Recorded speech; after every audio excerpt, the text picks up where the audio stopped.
Rank. இப்போ என்ன பண்ண போறோம்னா, இப்போ ஃபராக்கு போகிற ஃபியூச்சர் கிரேட்ஸில் யார் பெட்டர்னு பார்க்க போகிறோம். ஜெய்ஸ்வால் வந்து இப்போவே டெஸ்ட்லேயும் T20லையும் சூப்பராக பர்ஃபார்ம் பண்ணியிருக்காரு.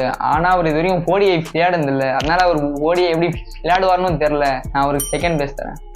ஜெய்ஸ்வாலுக்கு நான் நம்பர் 2 கொடுப்பேன்.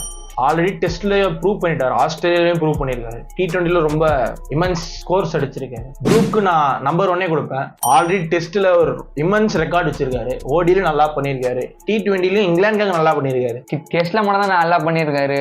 T20லையும் 50 ஓவர்ஸ் ஓடிஐலையும் அவர் அவ்வளோ இம்ப்ரெசிவாக இல்லை.